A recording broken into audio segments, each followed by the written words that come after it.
যে আপনারা একটা বৃহত্তর একটা দলের সাথে আপনারা জোট করেছেন, কিন্তু মানে আপনি মাঝখানেও বলেছেন যে একটা হতাশার বিষয় হচ্ছে যে এখানে শক্তিশালী আপনার প্রতিপক্ষ, মানে বিশেষ করে বিএনপির পক্ষ থেকে একজন প্রার্থী দাঁড়িয়ে আছে, তাকে বহিষ্কার করা হয়েছে।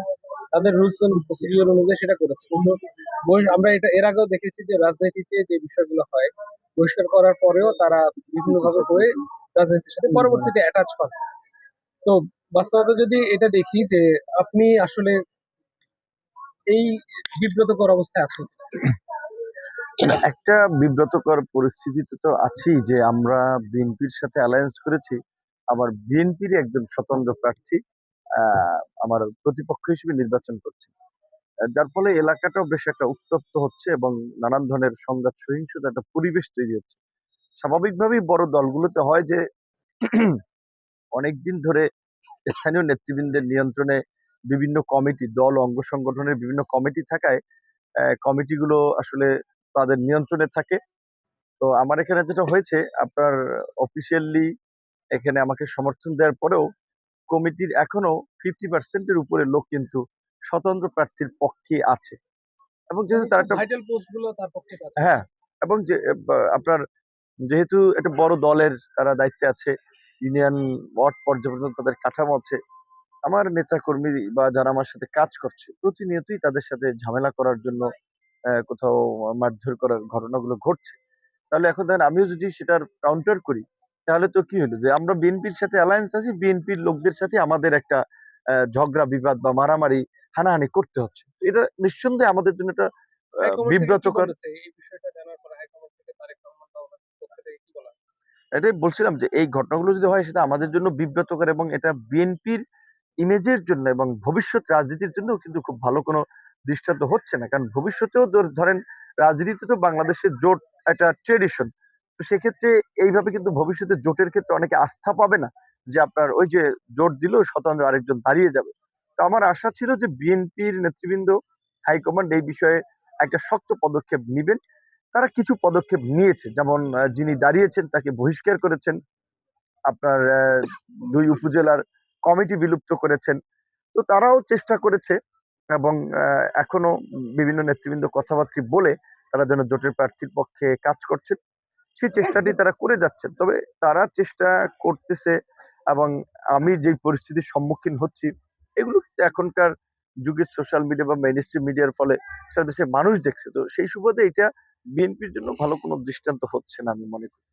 না, দৃশ্যত হচ্ছে না, কিন্তু বিএনপির পক্ষ থেকে বড় ধরনের কোনো মেসেজ দেওয়া হচ্ছে না। আমি যদি একটু জমিয়তে উলামায়ে ইসলামের একজনের কথা বলি, ইউসুফ সাহেব, তিনিও বলেছেন যে বিএনপি যেটা করছে এটা সত্যিকার অর্থে কোনো ইমানদারি হচ্ছে না, এটা উনি বলেছেন। মাহমুদুর রহমান মান্না বের হয়ে গেছেন, তারপরে লেবার পার্টির একজন বের হয়ে গেছেন, আপনাদের জোট সঙ্গীরা কিন্তু প্রায় অনেকে বের হয়ে গেছে। তো আপনি কি মনে হচ্ছে যে আপনি ভুল করেছেন বিএনপির সাথে অ্যালায়েন্স করে? না, আমরা তো আসলে নিজের স্বার্থের কারণে তো বিএনপির সাথে জোট করি নাই বা নিজের সুযোগ সুবিধার জন্য বিএনপির সাথে জোট করি নাই। আমরা এই বিশেষ করে যুগপৎ আন্দোলন থেকেই বিএনপির সাথে একত্রে আন্দোলন সংগ্রাম করে আসছি। সেখানে আমাদের যৌথ বিভিন্ন যে রাজনৈতিক দলগুলো যুগপৎ আন্দোলন করেছিল, রাষ্ট্র মেরামতে কিংবা রাষ্ট্রের পরিবর্তনে একটি দফার একটা কর্মসূচি ছিল এবং বিএনপির একটা ঘোষণা ছিল যে তারা সরকার গঠন করলে জাতীয় সরকার করবে। বিএনপির শীর্ষ নেতৃবৃন্দ সেদিন বলেছে যে মিত্ররা, জোটের প্রার্থীরা জিতে আসলেও তারা সরকারে থাকবে, না আসলেও তারা সরকারে থাকবে। তো সেক্ষেত্রে তারা যদি ভবিষ্যতে ধরেন এখন মাঠের বা নির্বাচনের ১৭ বছর পরে এরকম একটি নির্বাচনের পরিবেশ হচ্ছে, কোনো কারণে তারা নিয়ন্ত্রণ করতে পারছে না, বাট এখন পর্যন্ত বিএনপির একটা সম্ভাবনা আছে সরকার গঠনের এবং দ্বিকক্ষ বিশিষ্ট পার্লামেন্টের। সেই ক্ষেত্রে বিএনপি যদি তার মিত্রদেরকে প্রকৃত অর্থে মূল্যায়ন করে তাহলে সেখানেও সুযোগ আছে। কাজে আমরা আস্থাটা রাখতে চাই। রাজনীতির পথ চলাটা ২-১ দিনের জন্য না। এবং জনাব তারেক রহমানের সাথে আমাদের যে কয়েকবার কথা হয়েছে, আলাপ আলোচনা হয়েছে, তাতে আমরা তাদের আন্তরিকতার ঘাটতি দেখিনি। ওই জায়গা থেকেই আমরা মাঠের পরিস্থিতি যাই হোক, মাঠে কিছু প্রতিবন্ধকতা সত্ত্বেও আমরা তারেক রহমানের প্রতি আস্থা রাখতে চাই এবং আমাদের বিশ্বাস যে আগামীতে বিএনপি যদি জয়ী হয় তাহলে তার গুরুত্বপূর্ণ মিত্ররা না জিতলেও তাদেরকে মন্ত্রিসভায় কিংবা গুরুত্বপূর্ণ দায়িত্বে এটা তারেক রহমান রাখবেন। এই কারণেই আমরা ওই ভরসা এবং আস্থার জায়গা থেকেই এখন পর্যন্ত আছি, ভবিষ্যতেও থাকবেন। সর্বশেষ একটা কথা বলি, আপনি দীর্ঘদিন থেকে ছাত্রদের নেতৃত্ব দিয়েছেন, সেই জায়গায় আপনি ভারতের বিরুদ্ধে এবং আওয়ামী লীগের বিরুদ্ধে, স্পেশালি ফ্যাসিবাদের বিরুদ্ধে আপনার বলিষ্ঠ কণ্ঠস্বর একদম শুরুর দিকে ছিল। এইটা এক্ষেত্রে আমরা দেখি যে এই যে গলাচিপা তো আওয়ামী লীগের একটা ভালো ইয়া ছিল। এই বিষয়গুলো কি আপনাকে মানে ক্যালকুলেশনে এনেছেন, বা আওয়ামী লীগের বড় ধরনের আপনার বিরোধিতা করা, সেই জায়গাটা আপনার প্রতিপক্ষকে সুবিধা দেয়া, এই কোয়েশন গুলো কি করেছেন? স্থানীয় পর্যায়ে যেহেতু আমি ছাত্র রাজনীতির সাথে সম্পৃক্ত ছিলাম এবং ঢাকা বিশ্ববিদ্যালয় হলে থাকার সুবাদে স্বাভাবিকভাবেই সে সময় ছাত্রলীগের মিছিল মিটিং এবং আমার একটা পদও ছিল, এটা তো আর মানে লুকিয়ে রাখার কিছু না।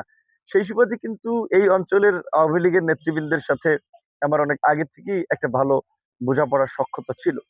২০১৮ সালে সরকারি চাকরিতে কোটা সংস্কারের দাবিতে যে আন্দোলন গড়ে উঠেছিল, সেই আন্দোলন থেকে হয়তো আমার একটা ভিন্ন রাজনৈতিক পথ চলা ছিল। সেই সুবাদে বলা চলে যে আওয়ামী লীগ এবং বিএনপি বোথ সাইডেই, ইভেন জামাত, চরমোনাই, অন্যান্য দল বোথ সাইডেই কিন্তু আমার সবসময় একটা ভালো যোগাযোগ এবং সমন্বয় ছিল, এবং এলাকার ছেলে হিসেবেও তাদের একটা সবসময় ভালোবাসা সম্মান পেয়েছি। বিশেষ করে ডাকসুর ভিপি হওয়ার পর গোলাম মোল্লা রনি ভাই এই এলাকার সাবেক এমপি ছিল, দেখবেন তিনি 12ই মার্চ 2019 সালে ডাকসু নির্বাচনের দিনই কিন্তু ফেসবুকে পোস্ট দিয়ে এলাকার ভবিষ্যৎ এমপি হিসেবে আশীর্বাদ করেছে। কাজে ডাকসু নির্বাচনের পরপর মানুষ ধরে নিয়েছিল যে এই জনপদ থেকে দুদিন আগে পরে আমরা নির্বাচন করব।